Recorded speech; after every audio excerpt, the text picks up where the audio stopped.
네, 이전까지 우리는 이산적인 확률 분포, 특히 베르누이랑 카테고리컬 분포에 대한 에메리에 대해서 계산을 해봤습니다. 결과적으로 데이터, 관측된 데이터가 있을 때 그 관측된 데이터에 뭐 앞면이 나온 횟수, 뒷면이 나온 횟수 이런 것들을 통해서 간단하게 에메리에 대한 뮤의 추정값을 계산할 수 있었다라고 결론을 낼 수 있었고요. 이제 연속적인 확률 분포 중에서 가장 중요한 분포인 가우시안 분포로 넘어가겠습니다. 가우시안 분포는 우리가 이전 챕터에서 봤던 대로 연속적인 확률 분포가 되는데 PDF가 이제 종 모양의 대칭적인 분포로 생겼습니다. 또한 자연계의 많은 현상들을 모델링 하는데 사용될 수 있겠고, 예를 들어서 뭐 사람의 키라든지 시험 점수라든지 혹은 이제 측정 오차, 노이즈 이런 것들이 가우시안으로 따르는 것으로 이제 알려져 있습니다. 먼저 이제 단변량 가우시안 분포부터 얘기를 해보겠습니다. 단변량이라는 것은 하나의 변수만을 다루는 경우가 되겠습니다. 그래서 사람 데이터가 있을 때 그 중에서 한 가지 특성, 예를 들어 키만 고려한다라고 할 수가 있겠죠. 단변량 가우시안 분포는 이제 뮤랑 시그마로 이제 매개 변수를 가지겠습니다. 그래서 단변량 가우시안 분포는 뮤랑 시그마라는 두 개의 파라미터가 있습니다. 그래서 이 뮤는 평균이고요. 이 시그마의 제곱은 분산을 나타내겠습니다. 그래서 이 분산 같은 경우는 얼마나 평균에서 떨어져 있는지, 이 뮤는 그 종 모양 PDF의 중심점을 나타냅니다. 그때 데이터가 이렇게 1차원으로 주어져 있다라고 이제 할 수가 있습니다. 그래서 우리의 목표는 이때 n개의 샘플이 측정이 되었을 때, 그때 이 n개의 샘플이 IID 컨디션을 만족을 시켰을 때, 이 D가 주어졌을 때 가장 잘 설명하는 이 세타를 찾는 것이 ML이로 하고 싶은 점이 되겠죠. 그래서 이것을 위해서 앞에서 했던 대로 네가티브 로그 라이클리후드를 사용을 할 수가 있습니다. 가우시안 분포의 확률 밀도 함수를 우리가 로그를 취해서 쓰게 되면 이렇게 쓸 수가 있죠. 이제 가우시안 확률 분포의 PDF가 이제 이렇게 생겼는데요. 여기다가 이제 로그를 취하면은 이제 이 로그를 취한 쪽 안쪽에는 두 개의 곱으로 이루어져 있기 때문에 우리가 덧셈으로 이제 로그를 나눠서 바꿀 수가 있습니다. 그 중에서 이제 이 두 번째 곱셈 부분을 보면은요, 익스포넨셜과 로그가 같이 있게 되는데 얘는 이제 약분이 가능하게 되겠죠. 그래서 이 안쪽만 쓸 수가 있게 되는 것이 되겠고요. 얘랑 이제 바깥에 있는 시그마랑 같이 쓰게 되는데 이 두 개의 마이너스를 이제 플러스로 바꿔서 쓴 게 바로 이 부분이 되겠습니다. 그리고 이 원래 있었던 앞쪽의 상수 부분, 이 상수 부분은 우리가 로그에다가 얘를 취하고 시그마를 취하게 되는데요. 근데 우리가 얘도 마찬가지로 간편하게 이렇게 다시 쓸 수가 있게 되겠죠. 그래서 이 앞쪽 부분도 이제 덧셈 얘로 이렇게 다시 쓸 수가 있습니다. 그래서 여기서 보면은 얘는 이제 n과 상관이 없는 수기 때문에 이 시그마에 대한 게 이제 단순하게 곱셈 m으로 바뀐 걸 볼 수가 있고요. 그래서 이 n과 상관없는 상수이기 때문에 이 시그마 n이 얘로 바뀐 것을 볼 수가 있습니다. 그래서 얘가 바로 우리가 추정하고 싶은 네거티브 로그 라이클리후드가 되겠고요. 얘를 이제 최소화하는 뮤랑 세타를 찾는 것이 목적이 되겠습니다. 이제 방법은 앞서 했던 대로 편미분을 이용해서 진행을 할 수가 있습니다. 그래서 이렇게 구한 네거티브 로그 라이클리후드에다가 뮤에 대한 편미분, 시그마의 제곱에 대한 편미분을 취해서 걔가 0이 되는 뮤, 걔가 0이 되는 시그마 제곱을 찾으면 그게 바로 앞에 봤었던 네거티브 로그 라이클리후드를 최소화시키는 뮤와 시그마의 값이 되겠습니다. 그래서 그것을 계산을 하게 되면 결국 이렇게 나오는데요. 계산 과정을 이제 조금 더 자세하게 설명을 해보겠습니다. 일단 먼저 뮤에 대한 편미분을 구하겠는데요. 뮤에 대한 편미분을 구할 때 이 오른쪽에 있는 항은 없어지게 되겠죠. 왜냐면 뮤가 안 들어있기 때문에 상수이기 때문에 뮤를 편미분하면 0이 됩니다. 그래서 얘는 없어지게 되겠고 앞쪽에 얘만 이제 뮤가 들어있기 때문에 얘에 대해서 이제 편미분 뮤를 취할 수가 있습니다. 그래서 얘를 이제 계산을 해보면은 결과적으로 우리가 얘가 이제 상수라서 이제 뮤랑 편미분랑은 상관이 없고요. 그리고 이 시그마 안쪽에 얘가 이제 들어가서 이제 합성함수의 미분법을 적용을 시킬 수가 있습니다. 그래서 결과를 이제 중간 과정을 써보면은 2 시그마 제곱분의 1에 그 다음에 시그마가 있게 되겠고요. 그 다음에 안에 있는 게 이제 마이너스 2에 y의 n의 마이너스 뮤가 되겠습니다. 그래서 체인 룰을 적용해서 우리가 합성함수의 미분을 푼 것이 되겠죠. 그 다음에 우리가 이 2랑 얘랑 이제 약분이 되겠고요. 그래서 마이너스 시그마의 제곱분의 1에 시그마에다가 이제 yn 마이너스 뮤가 되는 것입니다. 그래서 이 값을 0으로 설정을 하고 뮤에 대해서 정리를 하는 게 바로 이제 우리가 앞에서 봤었던 로그 라이클리후드, 네가티브 로그 라이클리후드를 최소화하는 뮤의 값이 되겠죠. 그래서 얘를 이제 0으로 하는 값을 통해서 이제 풀게 되면은 결과적으로 이제 시그마 제곱 1은 이제 없어지게 되겠고요. 양변에다가 시그마 제곱을 곱해서 이제 없앨 수가 있고요.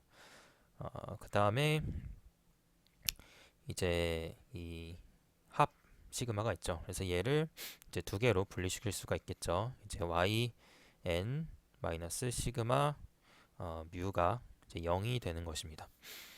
얘를 이제 n에 대해서 이 시그마 즉 이제 합산을 하는 것인데요. 근데 얘 뮤는 이제 n이 없죠. n이 없기 때문에 얘는 그냥 라지 n 뮤로 바뀔 수가 있게 되겠죠.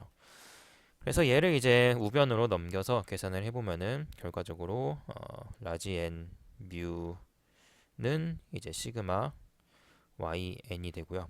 그리고 이 양변에다가 n분의 1을 곱해줘서 쓰게 되면은 결과적으로 뮤는 이런 식으로 나옵니다. 얘는 결과적으로 생각을 해보면은 y 바가 되겠죠. y 바가 되는 것입니다. 그래서 앞서 봤던 대로 우리가 계산을 했더니 결과적으로 MLE를 만족시키는 라이클리후드를 최대화시키는 값은 우리가 뮤가 이렇게 되는데 얘는 결국 y 바랑 같다라고 결론을 내릴 수가 있습니다. 네, 다음으로는 시그마 제곱에 대한 편미분을 구하겠습니다. 근데 우리가 여기서 이제 시그마 제곱에 대해서 미분을 할 건데요. 결국에 얘에 대해서 이제 시그마 제곱에 대해 편미분을 할 건데 뭐 이 시그마 제곱이라는 게 다 여기 두 항 모두 다 공통적으로 들어있죠. 얘를 그냥 이제 대문자 시그마로 이렇게 표기를 하겠습니다. 그래서 제곱항을 이제 그냥 생략을 하기 위해서 대문자 시그마로 이렇게 표기를 하게 되겠고요. 그래서 이번에는 두 항 모두 시그마가 들어있기 때문에 사라지는 항은 없고요. 둘 다 이제 미분을 해줘야 됩니다.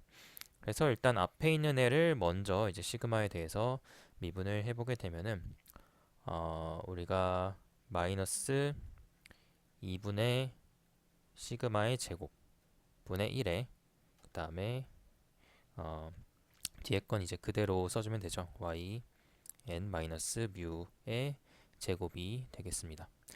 여기에 이제 얘에 대해서 다시 이제 시그마에 대해서 미분을 해주게 되면은요, 얘는 이제 이렇게 되겠죠. 이렇게 되겠습니다. 네, 우리가 이제 로그의 미분이 이제 결과적으로 이렇게 2파이 시그마가 될 텐데요.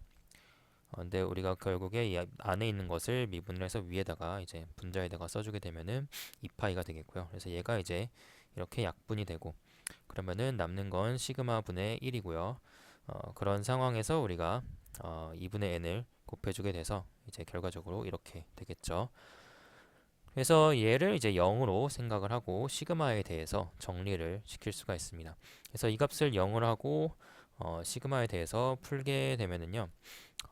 일단은 여기서 네, 할 수 있는 게 우리가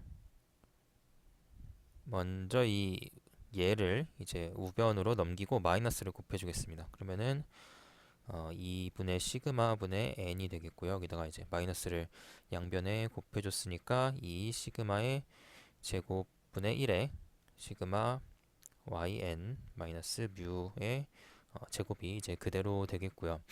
이 상태에서 우리가 양변에다가 2의 시그마의 제곱을 곱해줄 수가 있습니다. 이 시그마의 제곱을 곱해주게 되면은 얘는 이제 약분이 되고요. 1이 되고 얘는 이제 시그마의 1이 없어지고 2가 약분이 돼서 이제 오른쪽은 n 시그마가 되겠죠. 이 상태에서 양변에 이제 n분의 1을 곱해줄 수가 있게 되는데요. 그러면 이 좌변을 다시 쓰면은 얘는 이제 약분돼서 없어졌고요. n분의 1을 곱해줘서 이제 n분의 1이 여기가 되고 그 다음에 얘는 이제 약분이 돼서 없어집니다. 그래서 결과적으로 이제 얘가 이제 시그마의 제곱이었죠. 시그마 제곱. 시그마 제곱에 대해서 정리를 했더니 얘가 나옵니다. 그래서 이게 바로 이제 여기서 본 이 값이 되겠죠. 네. 그래서 여기서 이제 y 이제 이 뮤는 y 바로 이제 다시 쓸 수도 있습니다. 뮤가 이제 y 바라고 위에서 구했기 때문에 얘는 이제 뭐 y 바라고도 다시 쓸 수가 있게 되겠죠. 그래서 결과적으로 보면은 우리가 이렇게 그 MLE를 만족하는 맥시멈 라이클리후드를 만족시키는 뮤랑 시그마의 값을 가우시안 분포에 대해서 구했더니 관측된 데이터에 대해서 그냥 평균을 내는 게 관측된 데이터에 대해서 기대값을 내는 게 이제 뮤에 대한 가장 좋은 예측이 되겠고요. 그 다음에 관측된 데이터에 대해서 평균에서 얼마나 많이 떨어져 있는지를 그거에 대한 기대값을 취하는 게 분산의 가장 좋은 기대값이 되겠습니다. 그리고 이 수식을 우리가 오른쪽과 같이 고쳤을 수도 있는데요. 우리가 이때 그 얘를 이제 y 바라고 다시 쓸 수가 있게 되겠고요. 우리가 이 yn의 제곱에 대한 시그마에 대한 n분의 1을 곱한 것을 우리가 s 제곱이라고 놨을 때 얘는 이제 y 바의 제곱에 시그마의 n분의 1이죠. 근데 얘는 우리가 이제 y 바로 고친 이후에는 시그마랑 관련이 없기 때문에 얘가 그냥 n으로 바뀌게 되겠죠. n배를 해준 거에 불과합니다. 그래서 얘를 이제 약분이 가능하고요. 얘는 이제 y 바의 제곱, 이 이제 플러스가 들어가 있는 것이고 마찬가지 이제 방식으로 뒤에 남는 게 이제 마이너스 2의 n분의 1 시그마 yn 그리고 얘가 이제 뒤에 이제 y 바가 있는데 얘를 이제 분모로 분자로 이렇게 보내겠습니다.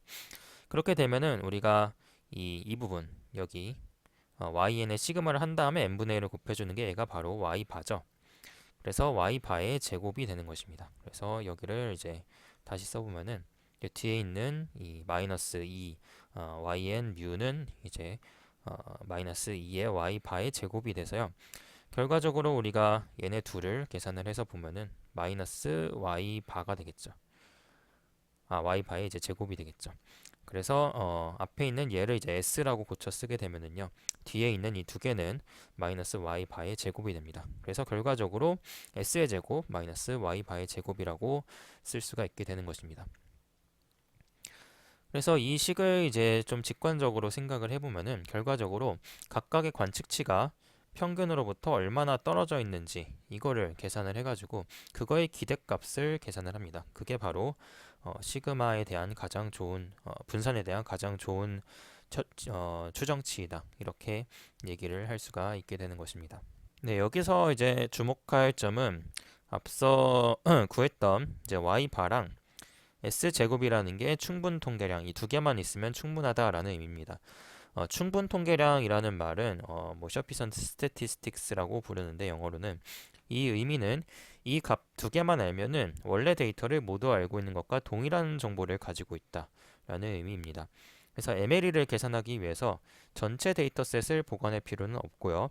이 두 값만 저장을 하면은 MLE를 알고 있다라고 하는 것이 되겠습니다. 그래서 데이터 압축의 관점에서 중요한 개념이 되겠고요.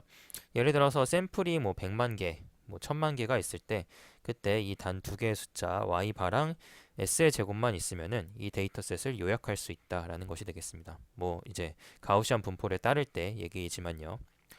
근데 여기서 한 가지 주의할 점이 우리가 기초 통계학에서 이 시그마에 대한 추정치를 배웠을 텐데요. 아마 이런 식으로 배웠을 것입니다. 그래서 이게 앞서 봤었던 MLE가 추정하는 시그마에 대한 추정치, 분산에 대한 추정치랑은 좀 다른 것을 알 수 있고요. 구체적으로는 얘가 다르죠.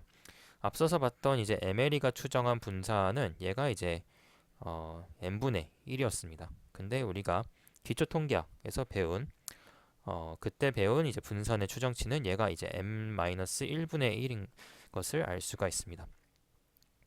그래서 이 주요한 차이는 이제 얘가 이제 unbiased estimation이라고 부르는 건데요.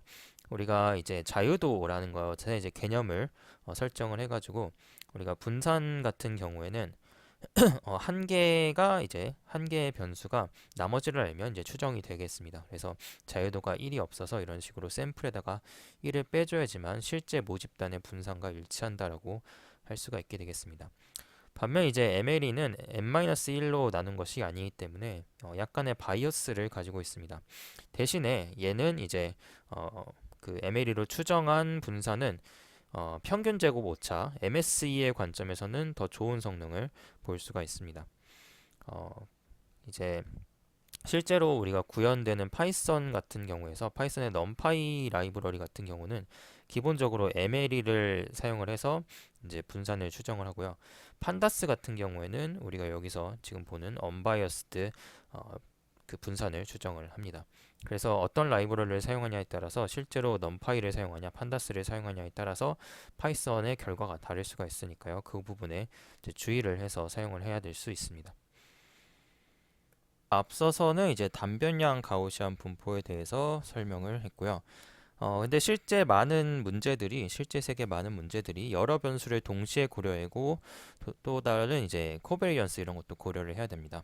그래서 예를 들어서 학생들의 키와 몸무게를 동시에 모델링 한다라고 했을 때 키와 몸무게는 어떤 연관관계, 상관관계가 있고요. 그래서 그럴 때 우리가 이제 멀티베리에이트 가우시안을 사용을 해야 되겠죠. 다변량 가우시안을 사용을 해야 됩니다. 이 다변량 가우시안 분포는 이제 이전 챕터에서 봤듯이 단변량 가우시안 분포를 단순하게 여러 차원으로 확장한 것이 되겠습니다. 그래서 단변량 가우시안 분포가 파라미터로 뮤랑 분산 두 개의 숫자로 이루어진 것에 반면에 다변량 가우시안 분포의 세타 파라미터는 벡터 뮤랑 그리고 시그마 공분산 행렬로 이제 이루어져 있습니다. 얘네 둘이 이제 파라미터가 되겠습니다.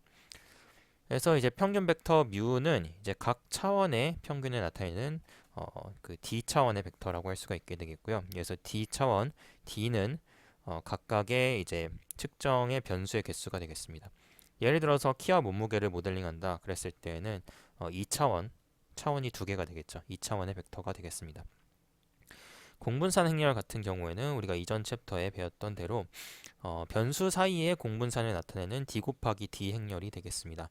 그래서 키와 몸무게를 모델링한다. 차원이 두 개다라고 했을 때는 2 곱하기 2 각 변수쌍 사이의 공분산을 나타내는 행렬을 생성을 할 수가 있습니다. 그때 이제 대각 행렬, 대각 성분, 이 행렬의 대각 성분은 각각에 대한 분산이 되겠고요. 그리고 대각 성분을 제외한 나머지 성분들은 그 각각의 변수에 대한 그 해당하는 변수에 대한 공분산이 되겠습니다. 그리고 시메트릭 매트릭스, 즉 대칭 행렬이라는 특징이 있습니다. 네, 그래서 이 다변량 가우시안 분포의 로그 라이클리후드를 보게 되면은요, 우리가 오른쪽과 같이 쓸 수가 있죠. 마찬가지로 이제 이 멀티베리에이트 가우시안의 PDF에다가 로그를 취한 게 되겠습니다. 그래서 멀티베리에이트 가우시안의 PDF도 마찬가지로 상수항이 있었고 익스포넨셜이 있었고요. 그리고 이 익스포넨셜을 빼서 로그랑 제외를 시킬 수가 있겠죠. 걔가 이제 오른쪽에 있는 얘가 되겠습니다. 이때 얘는 이제 시그마의 인버스 행렬이 되겠습니다. 그래서 여기서 이제 시그마라는 공분산 행렬의 인버스를 취한 것을 우리가 특별한 이름으로 프리시전 매트릭스라고 부르고요. 이 프리시전 매트릭스는 시그마의 인버스 매트릭스에 해당이 돼서 정확도, 일종의 certainty를 나타냅니다. 그래서 얘가 이제 분산을 나타냈잖아요. 얘는 반대로 분산의 역수의 개념에 해당이 돼서 얼마나 확실한지의 개념을 나타내는 정밀도 행렬이라고 볼 수가 있습니다. 그래서 얘가 바로 이제 로그 라이클리후드고 앞서 이제 이전 챕터에서 배웠던 이 멀티베리에이트 가우시안의 PDF에다가 로그를 치면 바로 쉽게 구할 수 있는 식이 되겠습니다. 네, 그리고 이때 얘는 이제 절대값이 아니라고 얘기를 했었죠. 얘는 이제 행렬이 안에 있었을 때는 행렬식 디터미넌트를 나타내는 것입니다. 그래서 이 식을 일단 직관적으로 살펴보면요, 이제 앞에 있는 이 첫 번째 항 같은 경우에는 정밀도 행렬의 행렬식에 관한 항이 되겠고, 우리가 분포의 퍼짐 정도에 대한 정보를 담고 있습니다. 그래서 우리가 이 행렬식 같은 경우에는 안에 있는 수치의 변화도가 크면은 이 행렬식도 크기 때문에 정밀도가 높을수록, 즉 이제 얘 수치가 클수록 더 커지는 그런 식으로 이제 이루어질 수가 있게 되겠죠. 두 번째 항 얘 같은 경우에는 우리가 어떤 이제 뮤랑yn의 뺄셈으로 이루어져 있는데요. 이 두 벡터 간의 뺄셈을 해서 우리가 정밀도 매트릭스를 중간에 놓고 2차 쿼드라틱 텀으로 이루어진 것을 볼 수가 있습니다. 그래서 각 데이터 포인트가 평균으로부터 얼마나 떨어져 있는지를 계산을 하는 항이다라고 생각을 할 수가 있게 되겠죠. 그래서 이 두 항 사이가 뺄셈으로 이루어져 있는데요. 이 두 항 사이의 균형을 통해서 최적의 파라미터를 뮤랑 결국에 시그마를 찾을 수가 있게 됩니다. 예를 들어서 만약에 오른쪽만 고려를 하게 되면은 그냥 모든 데이터 포인트에 맞는 아주 좁은 분포를 선택하게 될 것인데, 만약에 얘만 이제 고려를 하게 되면은 가능한 이제 넓게 퍼진 분포를 선택을 하게 될 것이죠. 그래서 로그 라이클리후드를 고려를 하면은 이 둘 다를 최적화하는 뮤랑 시그마를 찾을 수가 있을 것입니다. 네, 그래서 이제 다변량 가우시안 분포에서 뮤 일단 면적 뮤에 대해서, 평균에 대해서 MLE를 구해 보도록 하겠습니다. 이때 우리가 방금 봤었던 로그 라이클리후드 함수를 뮤에 대해서 미분을 하고 그 결과를 0으로 나서 최대값을 찾을 수가 있습니다.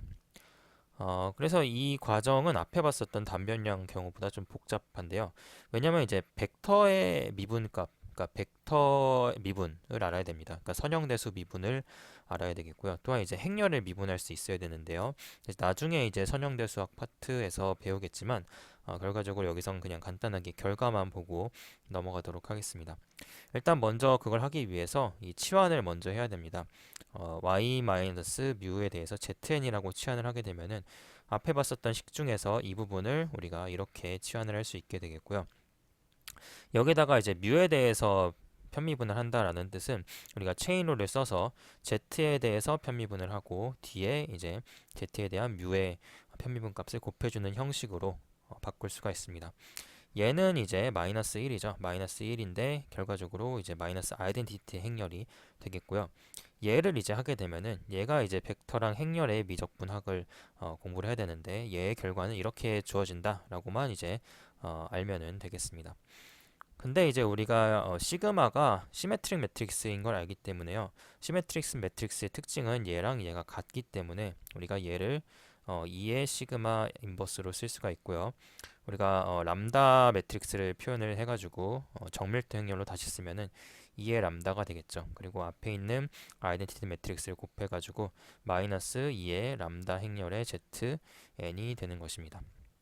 그리고 zn을 다시 풀어서 쓰면은 마이너스 2의 뭐 이제 람다 대신에 이제 시그마 인버스로 다시 쓰게 되면은 이제 이런 식으로 다시 쓸 수가 있게 되겠죠. 얘가 바로 여기에 해당이 되는 것입니다. 그래서 이게 이 부분이 우리가 얘를 구한 거였죠. 얘를 구한 거였는데요. 이게 어디 있었냐면은 앞에 봤었던 로그 라이클리후드의 이 부분입니다. 그래서 나머지 부분인 2분의 1 시그마 부분을 같이 쓰게 되면은요. 여기 이제 같이 쓰게 되었죠. 그래서 얘에 대한 값을 0으로 두고 우리가 뮤에 대한 최대값을 찾을 수가 있게 되겠죠. 그래서 얘를 이제 0으로 두고 뮤에 대한 최대값을 찾으면요. 일단은 마이너스 2, 마이너스 2분의 1 약분이 되고, 그래서 시그마에 대한 인버스는 n과는 관련이 없기 때문에 바깥으로 나올 수가 있겠죠. 그래서 이렇게 다시 쓸 수가 있고, 얘를 이제 네, 뮤에 대해서 다시 쓸 수가 있게 되는데요. 그래서 일단은 이 좌변과 우변의 시그마 행렬을 곱해주겠습니다. 그래서 좌변과 우변의 시그마 행렬을 곱해줘서 얘를 아이덴티티 매트릭스로 바꾸고요. 얘는 이제 0벡터가 그대로 되겠죠. 0벡터가 그대로 되고, 그리고 얘 같은 경우에 이제 시그마를 나눠줄 수가 있게 되겠죠. 시그마를 나눠주면은 이제 시그마 yn 마이너스 시그마 뮤인데요. 이제 시그마 뮤 같은 경우는 이제 n과 관련이 없는 값이기 때문에 얘는 라지 n 뮤로 바꿔 쓸 수가 있게 되겠고요. 그래서 얘를 이제 마이너스 라지 n 뮤를 이제 우측으로 넘겨가지고 이제 그냥 n 뮤로 쓸 수가 있게 돼서 n 뮤는 시그마 yn이다 이렇게 써서 양변에 n분의 1로 나눠주게 되면은요 이런 식으로 결과 값이 얻어지겠습니다. 얘는 그냥 y 바라고 다시 쓸 수가 있죠. 앞서 이제 단변량을 계산했던 대로 우리가 뮤에 대한 좋은 추정치는 그 측정치에 대한 평균치이다라고 결론을 내릴 수가 있습니다. ML을 통해서 이런 식으로 뮤에 대한 가장 좋은 값을 계산을 할 수가 있게 되겠고, 이건 직관적으로 이해가 되는 값이죠. 우리가 측정한 측정값들이 있을 때 그 측정값들의 기대값 평균을 계산을 한 게 뮤에 대한 가장 좋은 추정치이다라고 계산을 할 수 있게 되는 것입니다. 네, 그 다음에 이제 코베리언스에 대한 MLE를 구하는 것인데요. 앞서 봤던 대로 이제 그 로그 라이클리후드에다가 코베리언스에 해당하는 코베리언스로 이제 미분을 해서 최대값을 구하는 건데, 근데 이거는 사실은 벡터랑 행렬 미적분학을 이제 깊이 알아야 되기 때문에 상당히 어려운 부분이 되겠습니다. 그래서 아직 모르는 상태에서는 뭐 이런 게 있다라고 하는 정도로만 알아보고 넘어가면 되겠습니다. 뭐 구체적으로는 나중에 선형대수학 파트 이후에 이제 벡터랑 행렬 미적분학을 알고 나서 이제 자세하게 볼 수가 있게 되겠고요. 일단은 트레이스 트릭이라는 걸 쓸 수가 있습니다. 여기서 트레이스라는 것은 행렬의 대각선 성분의 합이 되겠는데요. 이것을 이제 이용을 하면은 시그마를 이제 안쪽으로 이제 보내게 돼가지고 얘를 이제 아래와 같이 고쳐 쓸 수 있습니다. 이 앞쪽의 첫 번째 항은 그대로고요. 이 두 번째 항은 우리가 얘가 이제 안으로 들어가고 이제 트레이스를 이용을 해서 간편하게 쓴 수식이 되겠습니다. 여기서 이제 sy 반은 우리가 이 시그마에 대한 이 두 개의 값의 이 값이 되겠고요. 그래서 얘를 이제 결국 이 sy 바가 이 값이랑 이제 시그마랑 같이 계산한 값이라고 할 수가 있게 되겠죠. 근데 여기서 주의할 게 이제 yn-y 바 얘를 이제 yn-y 바의 트랜스포즈랑 곱한 이 두 개는 우리가 내적이 아니라 외적이라는 점에 주의를 해야 됩니다. 그래서yn이라는 게 d 차원의 벡터일 때 얘랑 얘랑 곱하는 것은 결과적으로 d 곱하기 d 차원의 매트릭스를 생성을 합니다. 거기에 대해서 이제 모든 관측값인 n에 대해서 합산을 내는 게 이제 sy라는 d 곱하기 d 차원의 행렬이 되겠죠. 그래서 얘는 다시 쓰면 이런 식으로 쓸 수가 있다라고 하겠고요. 그리고 얘를 조금 더 간편하게 나타낼 때 우리가 이 y라는 매트릭스를 도입을 해서 간편하게 쓸 수가 있습니다. 이 y라는 매트릭스는 n 곱하기 d 행렬입니다. 그래서 이 y라는 매트릭스는 n 곱하기 d 행렬이 되겠고요. 이때 n은 샘플의 개수이고 d는 차원의 개수가 되겠습니다. 그래서 샘플들이 이렇게 로우로 딱 있고요. 거기에 따라서 컬럼이 각각의 한 개의 변수에 해당하는 그런 매트릭스가 되겠습니다. 이 매트릭스의 트랜스포즈를 하고 뒤에다가 얘를 곱하게 되면은 이거의 결과는 d 곱하기 d 행렬이 되겠고요. 그게 바로 s의 이제 y 바가 되는 것입니다. 그리고 얘를 이제 조금 더 복잡하게 표현을 하면은 CN이라는 것을 도입을 할 수가 있는데요. 이 CN 같은 경우에는 평균에서 얼마나 많이 떨어져 있는지를 측정을 하기 위한 도구가 되겠습니다. 그래서 얘를 뭐 이런 식으로도 쓸 수 있다라는 것은 뭐 그냥 간단하게 보고 넘어갈 수가 있게 되겠습니다. 그리고 나서 결국에는 이 우도 함수를 최대화하는 람다를 찾는 것이 되겠는데요. 그래서 결과적으로 람다에 대해서 편미분을 시키게 되면은 이런 식으로 얻어지게 됩니다. 마찬가지로 이제 벡터 미적분학을 이제 봐야지 되겠는데, 결과적으로 이 부분이 그냥 뭐 이렇게 미분이 된다 이 정도로만 이제 생각을 하고 가면 되겠습니다. 이 람다도 마찬가지로 시메트릭이라서 이런 특성을 가지게 되겠고요. 그리고 결과적으로 얘가 람다의 인버스가 되고, 람다의 인버스는 시그마 공분산 행렬이기 때문에 얘를 이제 다시 쓰게 돼서 보면은요, 시그마에 대한 식으로 다시 고쳤을 수가 있습니다. 2의 n의 2분의 n의 시그마 마이너스 2분의 1의 s의 y 바의 이제 트랜스포즈로 고쳤을 수가 있게 되겠고, 얘가 0으로 0벡터로 이제 나와야 되겠죠. 그래서 이 얘를 오른쪽에 있는 항을 우변으로 옮겨서 생각을 해보면은 우리가 간단하게 이렇게 고쳤을 수가 있게 되겠고요. 그 다음에 2분의 1을 양변에서 지워주고 n분의 1로 양변에 곱해주게 되면은 이런 식으로 결과가 나옵니다. 그래서 시그마는 결과적으로 n분의 1 곱하기 s와 바이다 이렇게 쓸 수가 있게 되겠고요. 마찬가지로 이 s도 시메트릭이기 때문에 우리가 s 트랜스포즈가 결국 s가 됩니다. 그래서 시메트릭인 것은 우리가 이렇게 y 트랜스포즈 y를 곱했기 때문에 얘는 시메트릭이 될 수밖에 없죠. 그래서 얘가 시메트릭이기 때문에 s y 바 트랜스포즈는 s y 바라는 성질을 가지고 있고요. 그래서 여기에 있었던 s y 바 트랜스포즈가 s y로 바뀐 것을 볼 수가 있습니다. 그래서 결과적으로 우리가 그 코베리언스 매트릭스를 이제 MA로 찾았는데요. 그게 바로 n분의 1 곱하기 sy 바인데 sy 바는 우리가 앞에서 정의를 하기를 이렇게 정의를 했죠. 그래서 이렇게 정의를 했기 때문에 얘를 풀어서 다시 써주게 되면 이런 식으로 써줄 수가 있고 얘를 매트릭스로 다시 쓰면 이런 식으로 쓸 수가 있습니다. 네, 그래서 얘를 이제 직관적으로 생각을 해보면은 각 데이터 포인트yn이 평균으로부터 얼마나 떨어져 있는지를 그 벡터들의 외적의 평균을 구한 값이다 라고 할 수가 있습니다. 그래서 평균으로부터 얼마나 많이 떨어져 있는지에 대해서 외적을 매기고요. 그에 대해서 평균을 취한 것이기 때문에 얘가 일종의 떨어진 정도, 코베리언스가 되겠습니다. 그래서 측정된 yn 벡터로부터 우리가 이 시그마에 대한 좋은 추정치를 이렇게 얻을 수 있다라고 하겠습니다.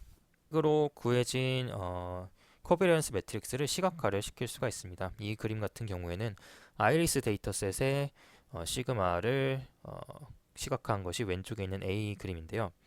A 그림은 이제 시그마 공분산 매트릭스가 되겠고요. 이제 아이리스 데이터가 4차원이기 때문에 4 곱하기 4 행렬로 나타난 것을 볼 수가 있습니다. 여기서 이제 대각 성분들은 각각의 변수에 대한 분산이 되겠고요. 그리고 시메트릭인 것이 보이죠. 이제 이 대각선을 기준으로 양쪽에 있는 숫자들이 이렇게 데칼코마니처럼 대칭인 것을 볼 수가 있습니다. 그래서 이 코베리언스 매트릭스는 근데 이제 노멀라이즈, 즉 이제 어떤 수치와 정교화가 안 되어 있기 때문에 우리가 주로 관측할 수 있는 것은 보통은 이제 이런 식으로 시각화를 시켰을 때에는 코릴레이션을 많이 봅니다. 코릴레이션은 우리가 이전 시간에 배웠죠. 이전 챕터에서 코베리언스가 수치가 이제 정교화가 안 돼 있으니까 얘를 마이너스 1부터 1 사이의 수치로 바꿔서 이제 살펴보는 그런 개념이었었죠. 이렇게 보게 되면은 페탈 랭스랑 페탈 위스가 높은 상관관계를 가지고 세팔 랭스랑 페탈 위스랑 높은 상관관계를 가진다. 뭐 이런 식으로 해석을 할 수가 있게 되는 것입니다. 네, 그리고 이제 이 방법의 한계점에 대해서 이야기를 해보겠습니다. 사실 단변량이랑 똑같은데요. 일단 표본의 수가 차원의 수에 비해서 작을 때 MLE가 과적합이 될 수가 있습니다. 이때 그 우리가 이 시그마 행렬 같은 경우가 d 제곱계의 파라미터를 가지고 있습니다. 뭐 정확히는 사실은 d의 d-1개의 파라미터를 가지고 있는데요. 대략적으로 d 제곱이라고 쓸 수가 있죠. 그래서 이제 d 제곱계의 파라미터를 가지고 있기 때문에 데이터가 많이 필요합니다. 그래서 차원의 개수가 늘어날수록 이제 제곱만큼 데이터가 필요하다라고 할 수가 있게 되겠고요. 그리고 우리가 n이 d보다 작은 경우 밑에 줄에 이제 n이 d보다 작은 경우에 대해서는 그때 이제 매트릭스가 싱귤러가 됩니다. 그러니까 싱귤러라는 뜻은 역행열을 구할 수가 없다라는 뜻인데요. 그러니까 n이 d보다 작은 뜻은 이제 샘플의 개수가 변수의 개수보다 작다라는 뜻입니다. 예를 들어서 샘플은 100개가 있지만 변수가 이제 101개다 이럴 때 그런 상황이 발생을 하죠. 뭐 예시를 들자면은 우리가 어떤 학교에 있는 학생에 대한 데이터, 뭐 시험에 대한 평균 점수를 얻고 싶은데 학생의 수가 뭐 5명밖에 없는데 시험을 우리가 9번 봤다 라고 했을 때 그때 이제 D는 9고 N은 5가 되겠죠. 그런 경우에 대해서는 우리가 이 N보다 D가 작기 때문에 공분산 행렬이 싱귤러해지게 되겠고 역행렬이 없게 됩니다. 그렇기 때문에 우리가 앞에서 봤었던 그런 로그 라이클리후드 같은 그런 맥시멈 라이클리후드 에스티메이션 같은 것들을 적용할 수 없다는 게 되겠습니다. 그래서 이런 문제를 해결하기 위해서 레귤러라이제이션이라는 방법을 도입을 할 수가 있게 되겠는데요. 이에 대해서는 책의 이제 뒤쪽 부분에 더 자세하게 나와 있습니다.